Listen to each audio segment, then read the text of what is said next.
Donc, nous qui sommes ici, soyons présents à la présence du Seigneur. Amen. Soyons présents, ne nous laissons pas distraire. Et vraiment bénissons. Si on peut encore acclamer le Seigneur.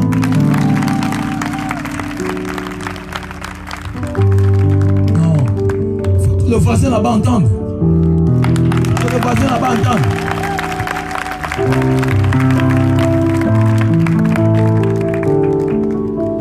La messe, bien-aimé, la messe, comme disait le frère Jean-Marie, c'est le sommet. Il n'y a pas de plus grande prière que la messe. Et pendant cette messe, c'est Jésus qui s'offre au Père pour toi et moi. Mais nous allons en communion avec mon Seigneur et avec les prêtres offrir cette caravane pour dire au Seigneur, Seigneur, Père éternel, à travers Jésus qui s'offre, nous voulons t'offrir tous ces moments pour que ce que tu as préparé pour Franceville, ce que tu as préparé pour chacun puisse le recevoir. Pour que nos vies ne soient plus pareilles. Que ce qu'il a préparé de toute éternité pour nous, nous puissions le recevoir. Donc lorsque le Père va élever Jésus, c'est tout Franceville, c'est nos familles, toutes nos situations que nous allons présenter pour dire au Père, Père, prends et transforme nos vies et transforme notre pays. Amen. Donc nous n'allons pas seulement regarder, mais nous allons rester en prière pour offrir à travers le don de Jésus toute cette caravane, toutes nos familles et toutes nos situations. La paix de Christ. Acclamons encore Jésus.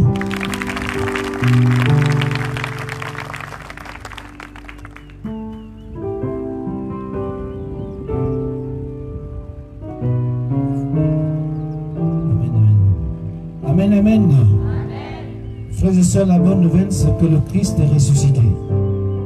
Donc s'il est ressuscité avec nous. Et nous sommes désormais assis à la droite du Père avec lui. Si vous lisez la lettre aux Colossiens chapitre 3, l'apôtre Paul dit ceci: cherchez les réalités dans le monde de la terre. Tu n'es pas à Potos, ni au quartier Sable, tu es à l'Iconia l'hôtel pour chercher être avec Jésus à la droite du Père. Nous allons nous mettre maintenant debout parce que nous célébrons. Comme je vous ai dit, c'est lui qui nous donne l'opportunité de recevoir Jésus qui vient habiter en nous, n'est plus loin, et nous donne la possibilité d'être avec nous. Amen. Amen.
du Père et du Fils et du Saint-Esprit. Amen. La paix soit avec vous. Et avec ton esprit. Frères et sœurs, préparons-nous à célébrer le mystère de l'Eucharistie en reconnaissant que nous avons péché et en implorant la divine miséricorde. Je confesse à Dieu Tout-Puissant, je reconnais devant vous, frères et sœurs, que j'ai péché en pensée, en parole, par action et par omission. Oui, j'ai vraiment péché. C'est pourquoi je supplie la bienheureuse Vierge Marie, les anges et tous les saints, et vous aussi, frères et sœurs, de prier pour moi, le Seigneur notre Dieu. Que Dieu Tout-Puissant nous fasse miséricorde, qu'il nous pardonne nos péchés et nous conduise à la vie éternelle. Amen.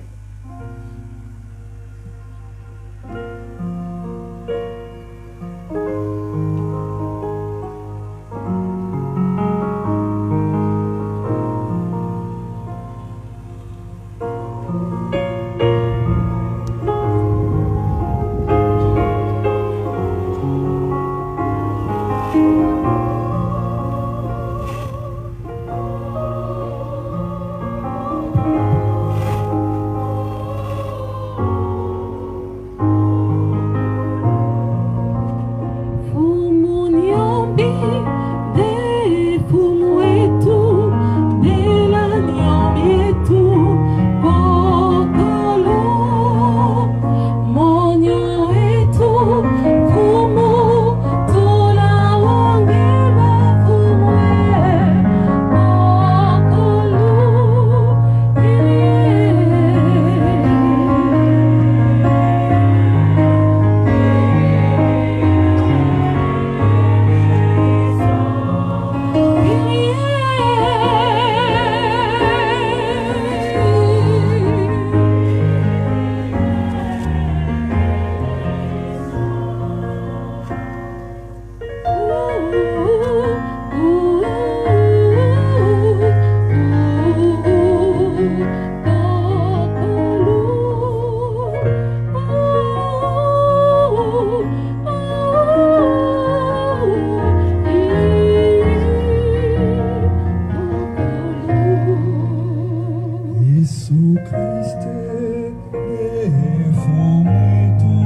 Seigneur Dieu, toi qui as envoyé la vraie lumière dans ce monde, ton propre Fils, envoie l'Esprit que tu as promis, qu'il répande sans cesse dans les cœurs des hommes les semences de la vérité et suscite en eux l'obéissance de la foi, afin que tous renaissent par le baptême à la vie nouvelle et puissent entrer dans l'unique peuple qui t'appartient.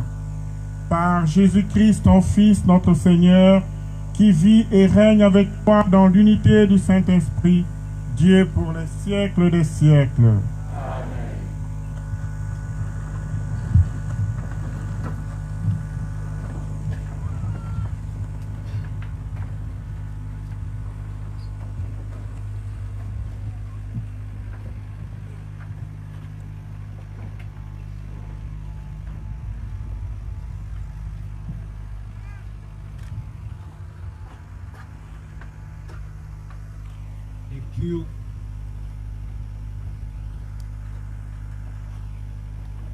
Lecture du livre de l'Exode.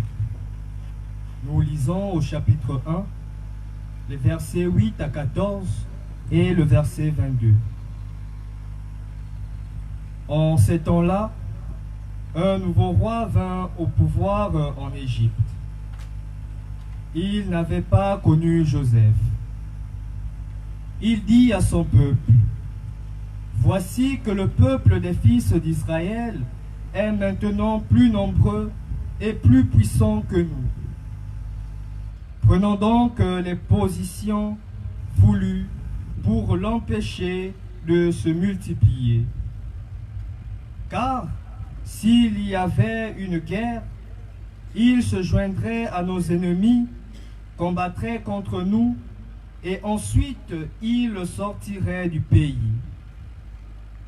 On imposa donc aux fils d'Israël des chefs de corvée pour les accabler de travaux pénibles. Ils durent bâtir pour Pharaon les villes d'entrepôt de Pithom et de Ramsès. Mais plus on les accablait, plus ils se multipliaient et proliféraient, ce qui les fit détester. Les Égyptiens soumirent les fils d'Israël à un dur esclavage et leur rendirent la vie intenable à force de corvée. Préparation de l'argile et des briques et toutes sortes de travaux à la campagne. Tous ces travaux étaient pour eux un dur esclavage. Pharaon donna cet ordre à tout son peuple. Tous les fils qui naîtront aux Hébreux, jetez-les dans le Nil. Ne laissez vivre que les filles. Parole du Seigneur. Seigneur.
Le Seigneur soit avec vous.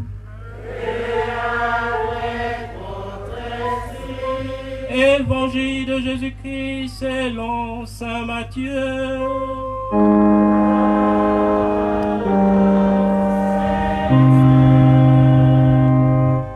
En ce temps-là, Jésus disait à ses apôtres: ne pensez pas que je sois venu apporter la paix sur la terre.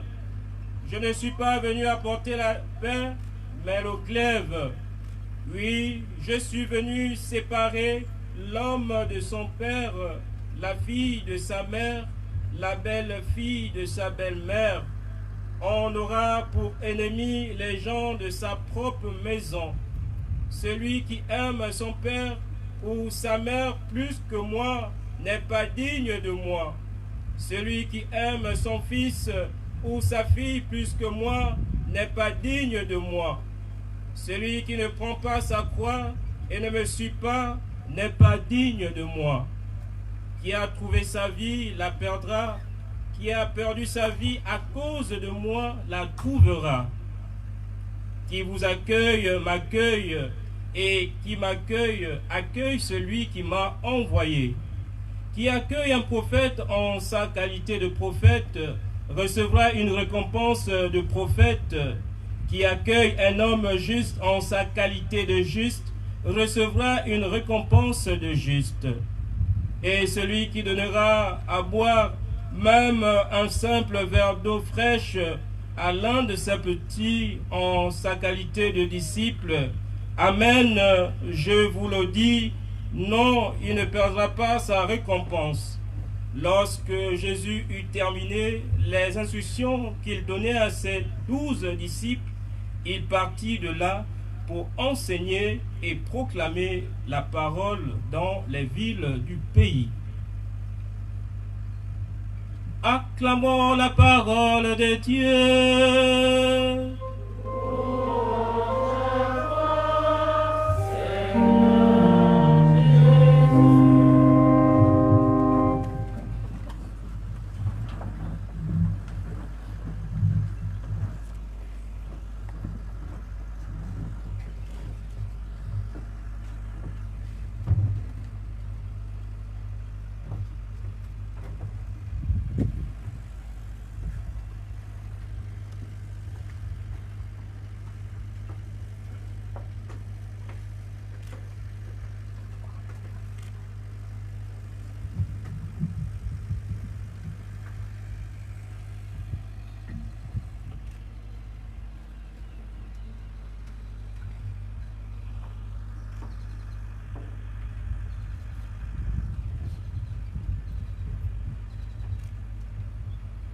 Pèlerins d'espérance, dans la joie, allons à la rencontre du Seigneur.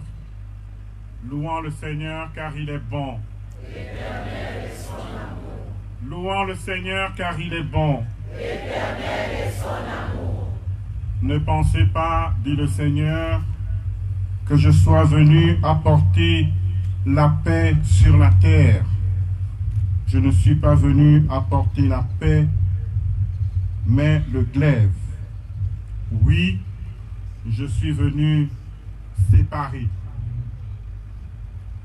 Ces paroles du Seigneur sont des paroles que ce soir, nous sommes tous invités à méditer et à comprendre.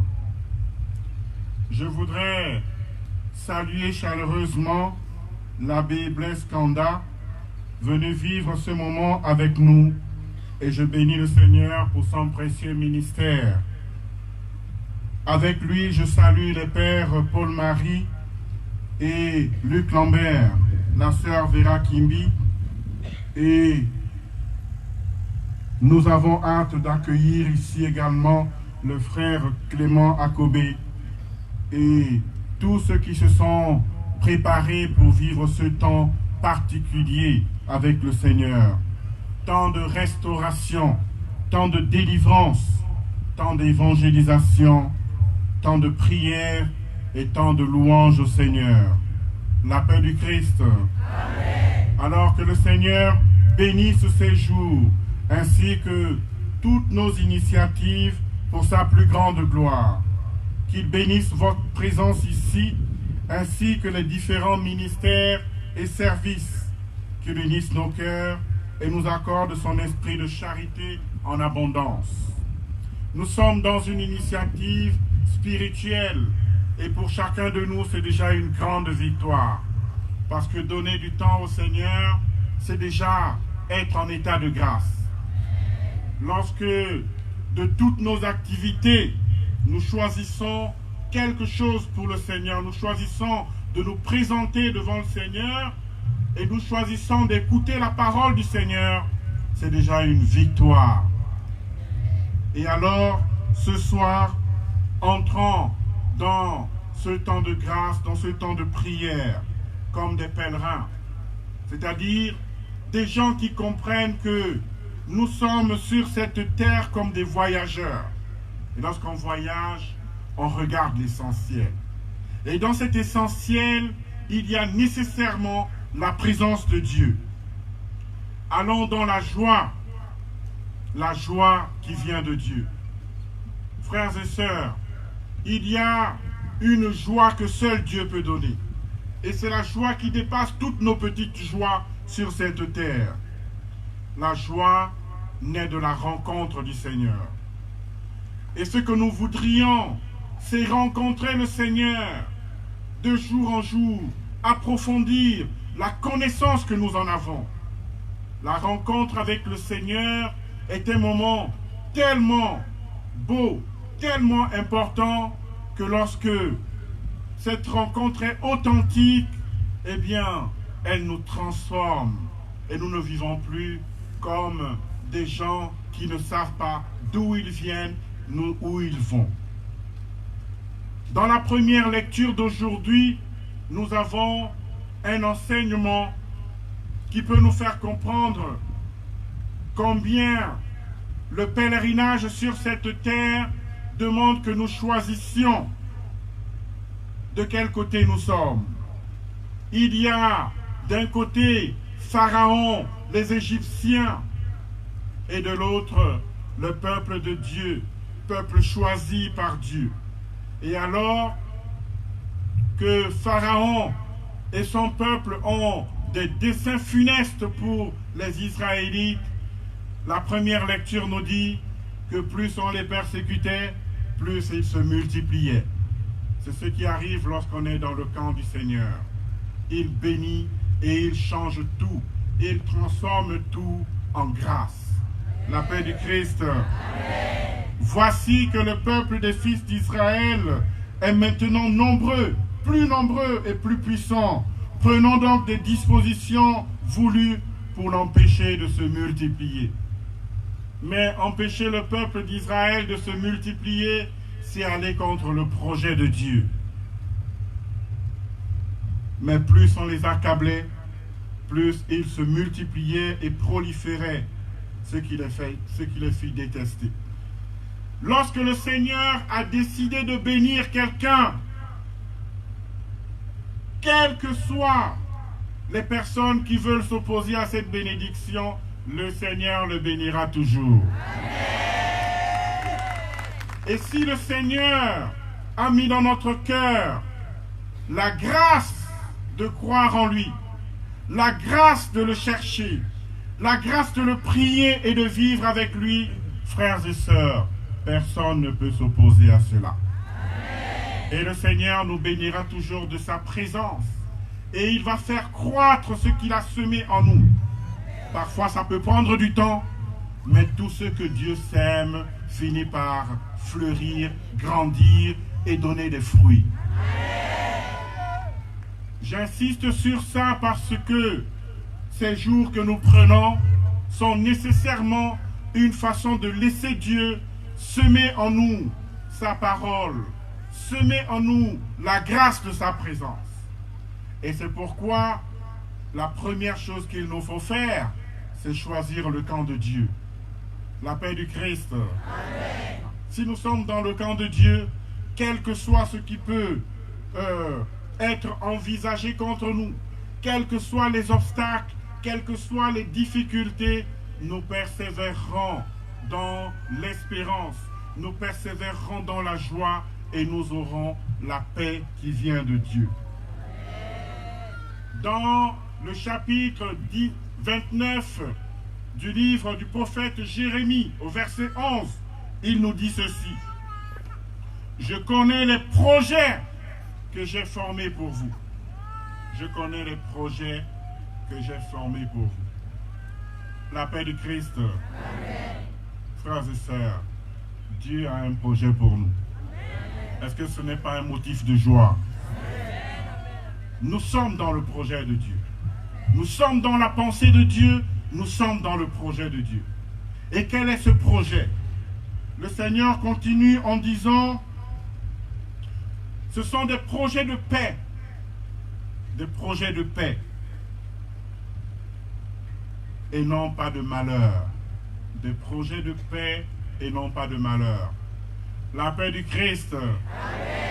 C'est le même Seigneur qui nous dit dans le livre du prophète Jérémie qu'il a des projets de paix et non pas de malheur. Et alors si nous entendons le Seigneur nous dire, comme dans l'évangile d'aujourd'hui, que je ne suis pas venu apporter la paix sur la terre. Je ne suis pas venu apporter la paix, mais le glaive, il nous faut comprendre cela. Il nous faut approfondir. De quoi s'agit-il? La paix qui vient de Dieu est différente de la paix que nous pourrions construire de nos propres forces, car elle sera toujours plus fragile que celle que Dieu veut instituer. Donc Jésus veut détruire une certaine paix pour imposer la sienne, parce qu'il est le prince de la paix. Parce que son Père veut pour nous des projets de paix, il a pour nous des projets de paix et non pas de malheur. Il nous faut comprendre que la paix que Jésus veut détruire, c'est la fausse paix. C'est l'illusion d'être en paix. Alors qu'en réalité, nous sommes séparés de celui qui est la source de la paix, celui qui est la source de la vie, celui qui est la source de toute grâce, et celui qui nous a mis en ce monde comme des pèlerins. Si nous envisageons d'être en paix sans Dieu, frères et sœurs, tôt ou tard, nous verrons que c'est une paix illusoire, une paix bien fragile. C'est une paix qui ne dure pas éternellement, parce que c'est la paix de l'apparence. Paix et joie du Christ. Amen. Alors le Seigneur dit, j'ai des projets de paix et non pas de malheur, afin de vous donner un avenir d'espérance. Un avenir d'espérance. Et oui, les choses de Dieu ne concernent pas seulement aujourd'hui, mais Dieu a toujours un projet pour notre avenir. Ce que Dieu sème nous ne le voyons pas. J'étais à une rencontre de prière et alors que nous finissions de prier, quelqu'un a dit oui, mais je suis venu ici et je n'ai pas vu tout ce qu'on m'avait promis. Normal, le Seigneur est libre. Il te bénit quand il veut. Le Seigneur est libre. Et la personne est rentrée et des mois sont passés et on a vu que dans sa vie, quelque chose avait commencé à changer. C'était quelqu'un qui ne venait pas à la messe en semaine. Et la personne a commencé à venir à la messe tous les jours. Même le soir. Et parfois, cette dame venait à la messe le matin et je la revoyais le soir. Je dis, qu'est-ce qui se passe? Je dis, mais depuis que j'étais parti à cette rencontre, je ressentais de plus en plus le besoin d'écouter la parole de Dieu. Et c'était déjà une grâce énorme.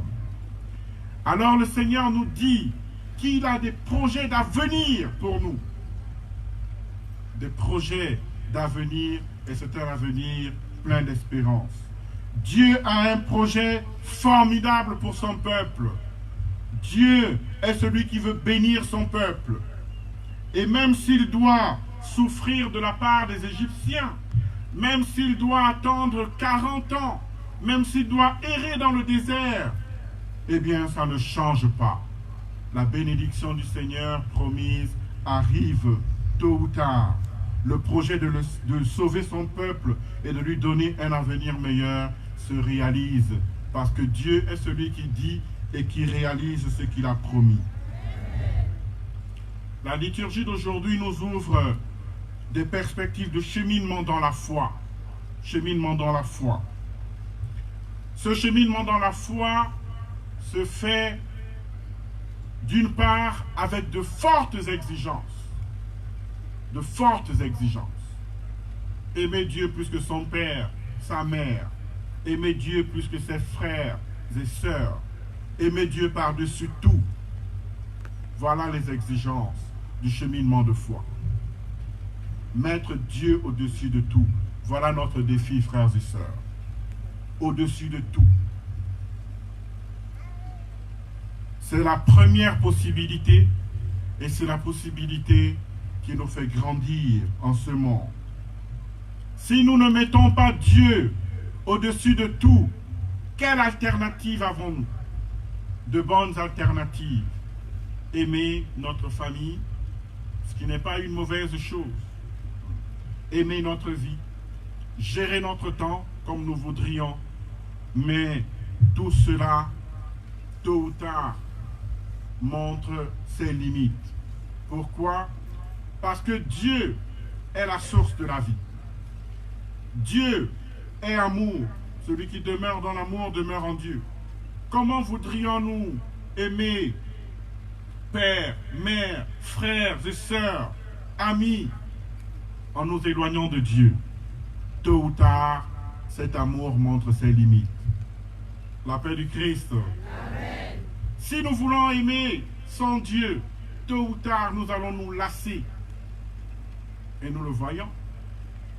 Est-ce que nous ne connaissons pas des gens de même père et même mère qui ne se parlent plus? Est-ce que nous ne connaissons pas des enfants qui ne parlent plus à leurs parents? Est-ce que nous ne connaissons pas des amis qui, après plusieurs années, se séparent et se divisent? Pourquoi donc?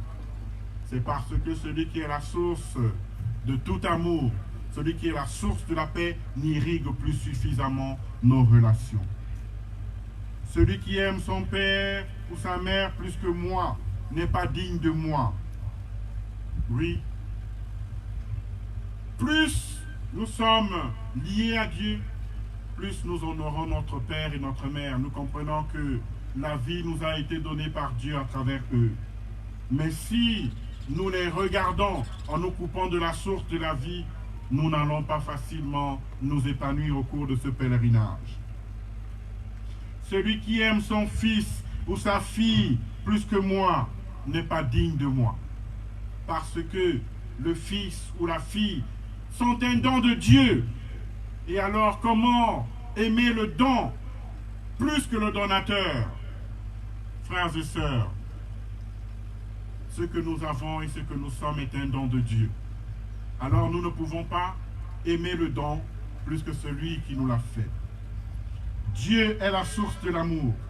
Si nous l'aimons avant tout et plus que personne, il nous donnera le nécessaire pour aimer ceux qui nous sont chers, ceux qui nous sont confiés, sinon tout peut disparaître du jour au lendemain. Même nos sentiments les plus nobles peuvent disparaître. Il nous faut donc accueillir ce qui vient de Dieu et savoir perdre du temps pour lui. Oui, une campagne d'évangélisation est une manière de perdre du temps pour Dieu. La paix du Christ. Amen. Et tout ce que nous perdons pour Dieu n'est pas perdu, parce qu'il nous le redonne en abondance. Le sens d'une campagne, c'est prendre le temps d'écouter Dieu à travers les ateliers, à travers les enseignements, à travers les célébrations, à travers la louange, à travers les temps de prière. Celui qui perd sa vie à cause de moi la trouvera. Perdre sa vie, c'est perdre un peu de son temps, un peu de ses énergies, un peu de ses ressources, un peu de tout ce que nous retenons habituellement comme nous appartenant, en oubliant que c'est un don de Dieu. Qui vous accueille m'accueille, et qui m'accueille accueille celui qui m'a envoyé. Oui, c'est le temps de l'accueil de Jésus au milieu de nous. Et quand Jésus passe au milieu de nous, il nous bénit et nous comble au-delà de nos attentes. Qui accueille un prophète en sa qualité de prophète recevra une récompense de prophète. Oui, qui accueille un prophète en sa qualité de prophète recevra une récompense de prophète. Ça veut dire quoi, frères et sœurs? Que si nous accueillons l'œuvre de Dieu pour ce qu'elle est, eh bien c'est comme si nous avions nous-mêmes réalisé cette œuvre. Nous aurons la même récompense que celui qui est l'instrument choisi par Dieu pour réaliser cette œuvre. Celui qui donnera à boire même un simple verre d'eau fraîche à l'un de ses petits en sa qualité de disciple, je vous le dis, il ne perdra pas sa récompense. Le cœur de la religion,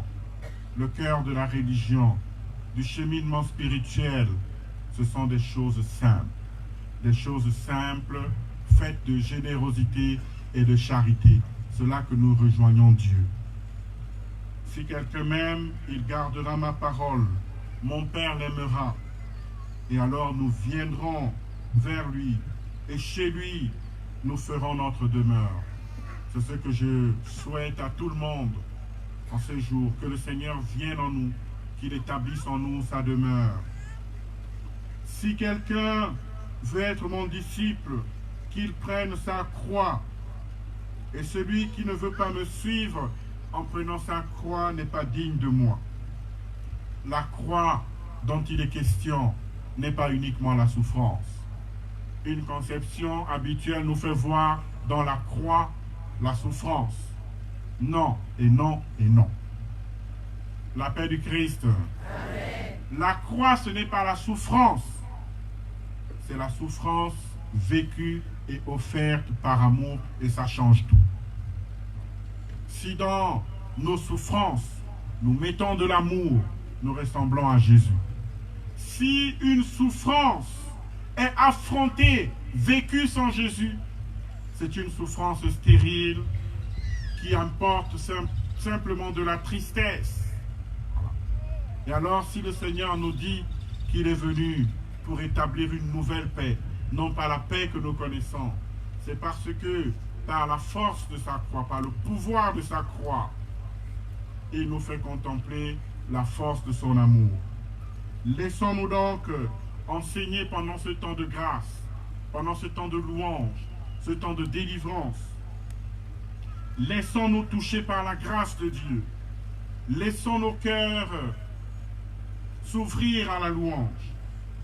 Lorsque Jésus eut terminé ses paroles, lorsqu'il eut terminé d'enseigner, il se mit encore en route. pour donner la parole de Dieu, parce qu'il n'y a pas de mission plus noble que celle-là, transmettre la parole, parce que c'est elle qui établit nos cœurs dans une onction de grâce et dans une paix véritable. Alors que la parole de Dieu habite en vous ce soir et ces jours-ci avec toute sa richesse. Loué soit Jésus-Christ. À jamais.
aussi le vôtre soit agréable à Dieu le Père Tout-Puissant.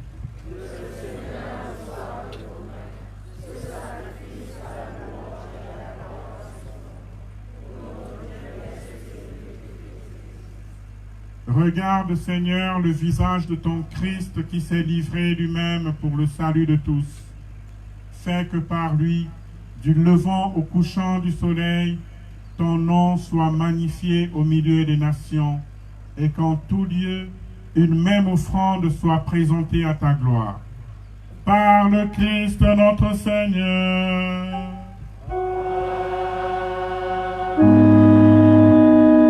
Le Seigneur soit avec vous.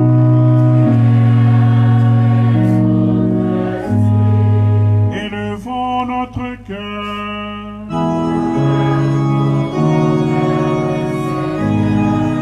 Rendons grâce au Seigneur notre Dieu.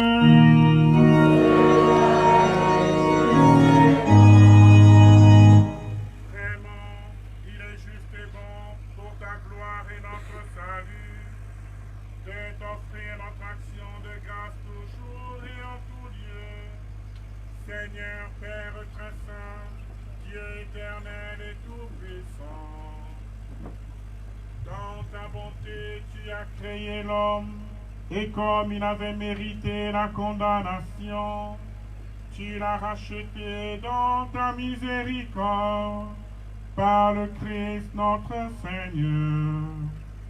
Par lui, les anges célèbrent ta grandeur, et les esprits bienheureux adorent ta gloire.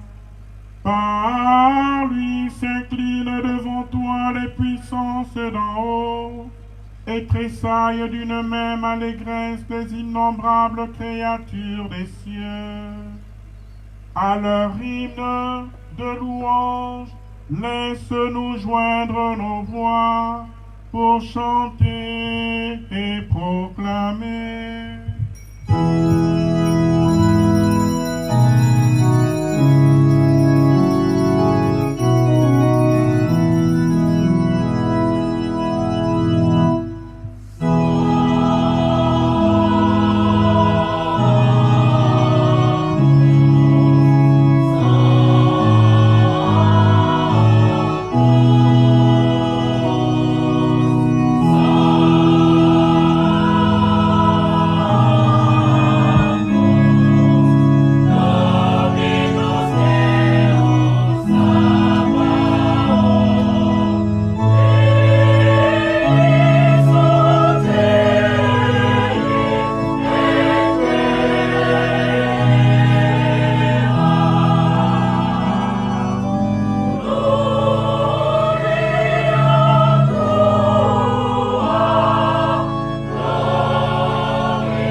Vraiment saint, toi qui es la source de toute sainteté, Seigneur, nous te prions. Sanctifie ces offrandes en répandant sur elles ton esprit, qu'elles deviennent pour nous le corps et le sang de Jésus, le Christ, notre Seigneur. Au moment d'être livré et d'entrer librement dans sa passion, il prit le pain, il rendit grâce, il le rompit et le donna à ses disciples en disant: Prenez et mangez-en tous. Ceci est mon corps livré pour vous.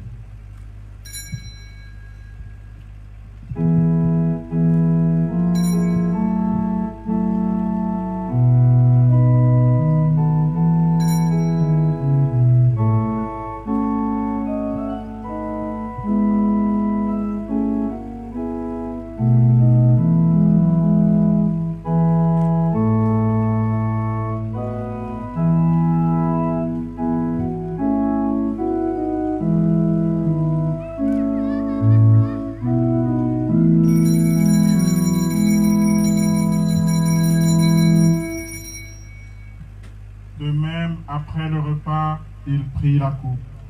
De nouveau, il rendit grâce et la donna à ses disciples en disant, « Prenez et buvez-en tous, car ceci est la coupe de mon sang, le sang de l'alliance nouvelle et éternelle, qui sera versé pour vous et pour la multitude en rémission des péchés. Vous ferez cela en mémoire de moi. »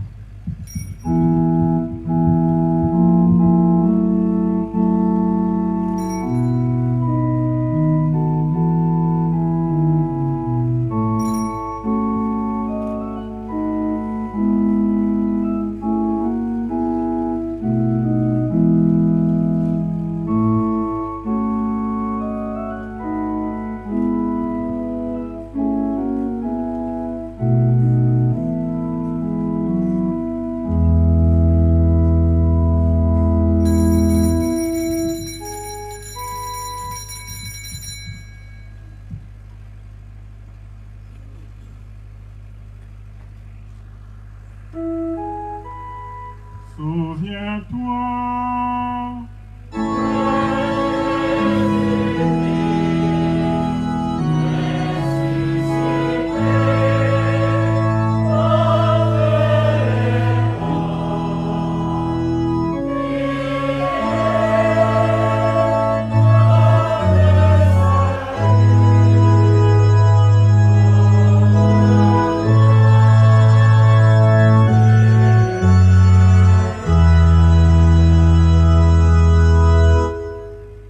Faisant ainsi mémoire de la mort et de la résurrection de ton Fils, nous t'offrons, Seigneur, le pain de la vie et la coupe du salut. Et nous te rendons grâce, car tu nous as estimés dignes de nous tenir devant toi pour te servir. Humblement, nous te demandons qu'en ayant part au corps et au sang du Christ, nous soyons rassemblés par l'Esprit Saint en un seul corps. Souviens-toi, Seigneur, de ton Église répandue à travers le monde. Fais-la grandir dans ta charité, en union avec notre pape Léon, notre évêque Éphrem et tous les évêques, les prêtres et les diacres.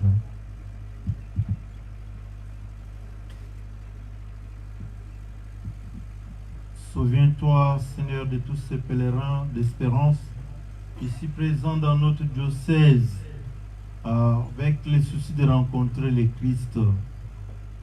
Souviens-toi aussi, Seigneur, de nos frères et sœurs qui se sont endormis dans l'espérance de la résurrection. Et souviens-toi, dans ta miséricorde, de tous les défunts. Accueille-le dans la lumière de ton visage.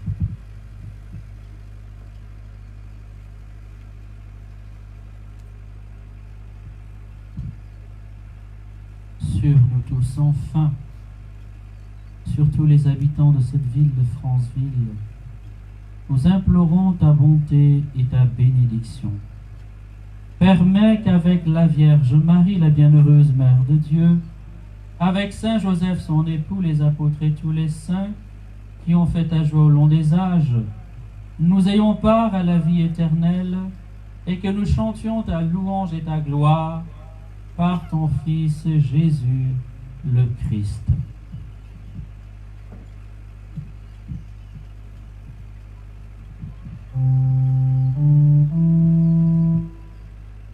Par lui, avec lui et en lui.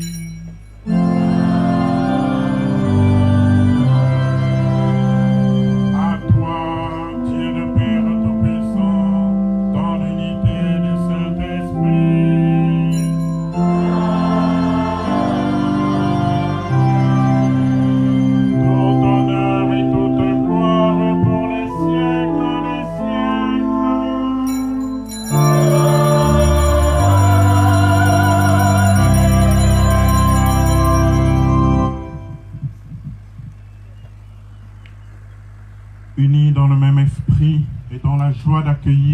paix qui vient de Christ, nous prions avec confiance en disant: Notre Père, qui es aux cieux, que ton nom soit sanctifié, que ton règne vienne, que ta volonté soit faite sur la terre comme au ciel. Donne-nous aujourd'hui notre pain de ce jour. Pardonne-nous nos offenses, comme nous pardonnons aussi à ceux qui nous ont offensés. Et ne nous laisse pas entrer en tentation, mais délivre-nous du mal. délivre-nous de tout mal, Seigneur, et donne la paix à notre temps. Soutenus par ta miséricorde, nous serons libérés de tout péché, à l'abri de toute épreuve. Nous qui attendons que se réalise cette bienheureuse espérance, l'avènement de Jésus-Christ, notre Sauveur. Car c'est à toi qu'appartient le règne, la puissance et la gloire, pour les siècles des siècles. Seigneur Jésus-Christ, tu as dit à tes apôtres: Je vous laisse la paix, je vous donne ma paix. Ne regarde pas nos péchés, mais la foi de ton Église. Pour que ta volonté s'accomplisse, donne-lui toujours cette paix et conduis-la vers l'unité parfaite, toi qui vis et règnes pour les siècles des siècles. Amen. Que la paix du Seigneur soit toujours avec vous.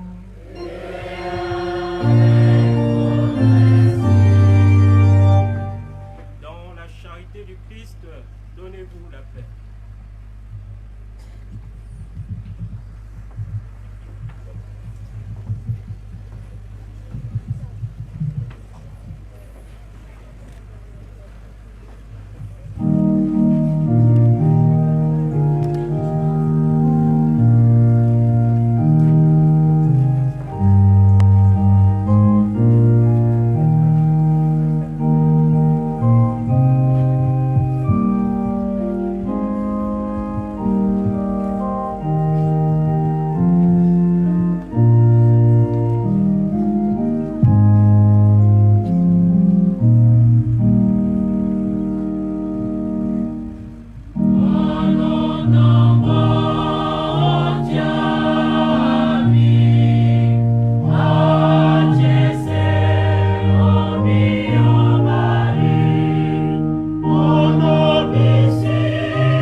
Apprenez à toutes les nations à observer tout ce que je vous ai commandé. Et moi, dit le Seigneur, je suis avec vous tous les jours jusqu'à la fin des temps. Voici l'agneau de Dieu. Voici celui qui enlève les péchés du monde. Heureux les invités au repas de noces de l'agneau. Seigneur, je ne suis pas digne de te recevoir, mais dis seulement une parole, je serai guéri. Que le corps et le sang du Christ nous gardent pour la vie éternelle. Amen.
Seigneur,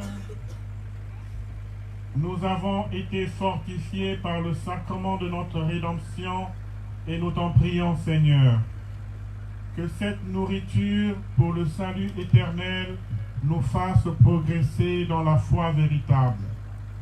Par le Christ notre Seigneur.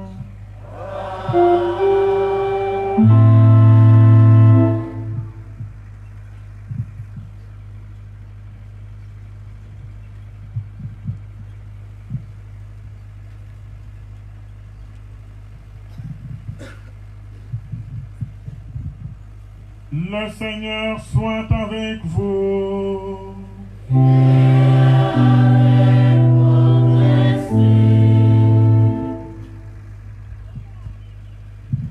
Et que Dieu Tout-Puissant vous bénisse, le Père et le Fils et le Saint-Esprit.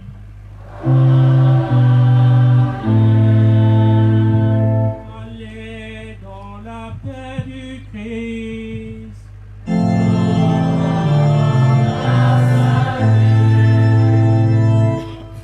La paix du Christ. Paix et joie du Christ. Amen. Paix et joie du Christ. Amen. Je voudrais bénir le Seigneur pour la présence de tous les frères prêtres pendant cette campagne.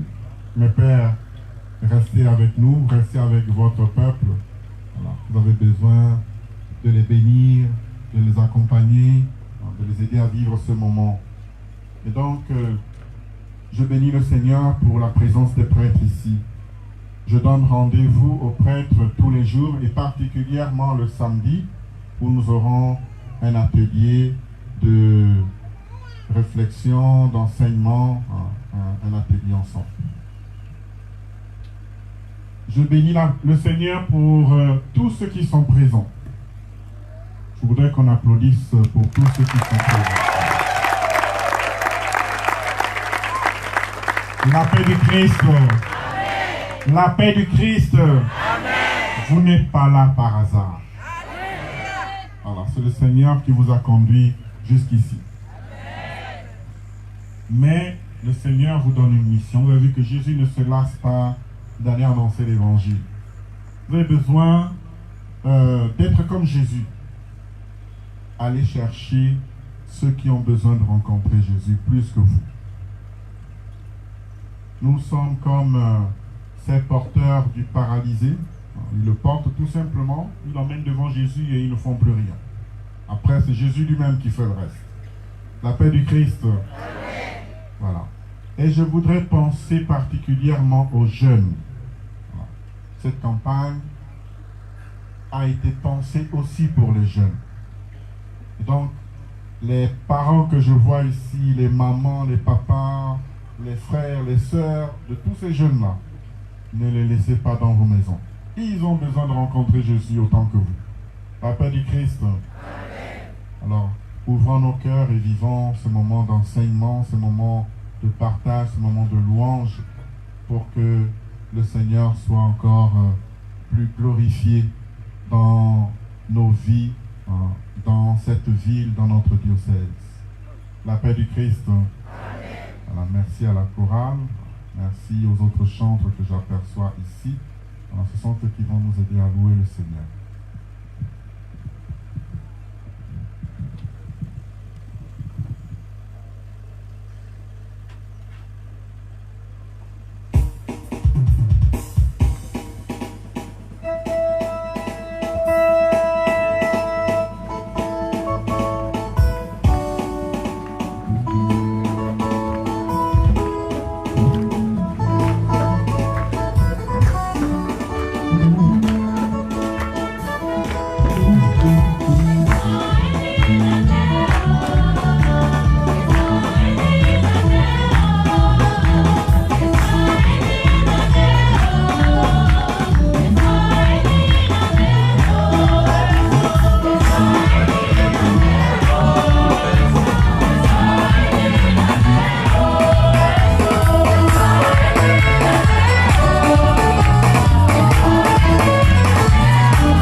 Bonsoir chers auditeurs de Carton TV. Ainsi prend fin la messe d'ouverture de la campagne d'évangélisation. Dieu soit loué et toute cette population toute grâce en tout un enseignement. Merci, on se retrouve dans les ateliers.